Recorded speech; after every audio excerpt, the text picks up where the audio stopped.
teman-teman, apa kabar kalian hari ini? Semoga kalian baik-baik saja ya. Oke teman-teman, kali ini kita akan belajar bersama-sama mengenai unsur intrinsik dan ekstrinsik cerita. Yuk disimak baik-baik video pembelajaran berikut ini. Unsur intrinsik ialah unsur yang menyusun sebuah karya sastra dari dalam. Unsur-unsur intrinsik ialah yang pertama tema, yang kedua tokoh, yang ketiga alur, yang keempat latar, yang kelima sudut pandang, yang keenam amanat atau pesan moral, yang ketujuh gaya bahasa. Yang pertama tema. Tema adalah ide atau gagasan yang melatar belakangi suatu cerita. Tema memiliki sifat umum yang diambil dari permasalahan yang ada di masyarakat, lingkungan, pengalaman hidup penulis, sejarah, pendidikan, dan persahabatan. Yang kedua, tokoh. Tokoh adalah pelaku atau orang yang terlibat dalam cerita. Terdapat 4 jenis tokoh. Yang pertama, protagonis. Tokoh yang secara umum dalam cerita mempunyai sifat baik. Yang kedua, antagonis. Tokoh yang menjadi lawan dari tokoh protagonis.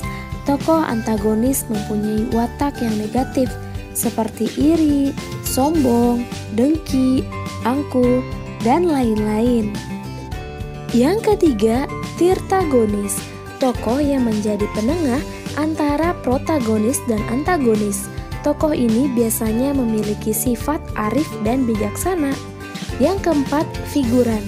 Tokoh atau pemeran pendukung dalam sebuah cerita untuk memberikan tambahan warna dalam cerita. Yang ketiga adalah alur. Alur adalah urutan jalan cerita yang disampaikan oleh penulis. Dalam menyampaikan cerita, ada tahapan-tahapan alur yang disampaikan oleh sang penulis. Macam-macam alur yang digunakan oleh para penulis, yakni yang pertama, alur maju.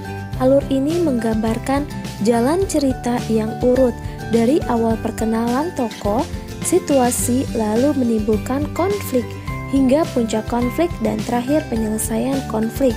Intinya adalah pada alur maju ditemukan jalan cerita yang runtut sesuai dengan tahapan-tahapannya. Yang kedua, alur mundur. Alur ini digambarkan dengan jalan cerita yang tidak urut. Penulis biasanya menceritakan sebuah konflik terlebih dahulu dan kemudian menengok kembali kejadian yang menjadi sebab konflik itu terjadi. Yang ketiga, alur maju mundur. Alur yang diawali dengan klimaks kemudian menceritakan masa lampau dan dilanjutkan hingga tahapan penyelesaian. Yang keempat, latar. Latar memuat 3 aspek, yaitu waktu, suasana, dan tempat terjadinya cerita. Latar atau setting memberikan gambaran nyata mengenai yang ada dalam cerita.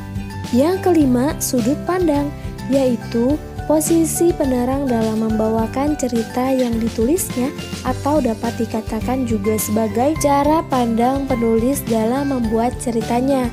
Sudut pandang terbagi menjadi beberapa macam. Misalnya, sudut pandang orang pertama yaitu pembuat cerita sebagai pelaku utamanya. Misalnya pelaku utama diterangkan dengan kata aku, saya, kami, atau kita. Sudut pandang orang ketiga yaitu penulis tidak terlibat dalam cerita tersebut. Jadi dia berada di luar cerita. Misal pelaku utama diterangkan dalam kata ia, dia, mereka, atau dengan nama lain. Yang keenam, amanat. Amanat merupakan nilai-nilai yang bisa dipetik dalam kisah yang dibaca.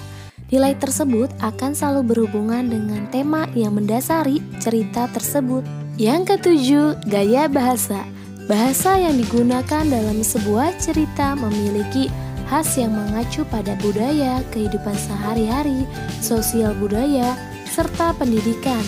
Bahasa digunakan untuk menghidupkan cerita, agar cerita senantiasa komunikatif. Unsur ekstrinsik adalah unsur yang ada di luar cerita, di mana secara tidak langsung unsur ini mempengaruhi proses pembuatan sebuah cerita. Latar belakang masyarakat adalah hal yang mendasari seorang penulis membuat sebuah cerita yang mana menguat kondisi lingkungan masyarakat.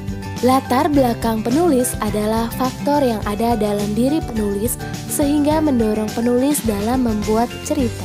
Terima kasih sudah menonton video pembelajaran kali ini. Jangan lupa like, subscribe, dan share ke teman kalian apabila kalian menganggap video ini bermanfaat. Nantikan video pembelajaran selanjutnya. Terima kasih.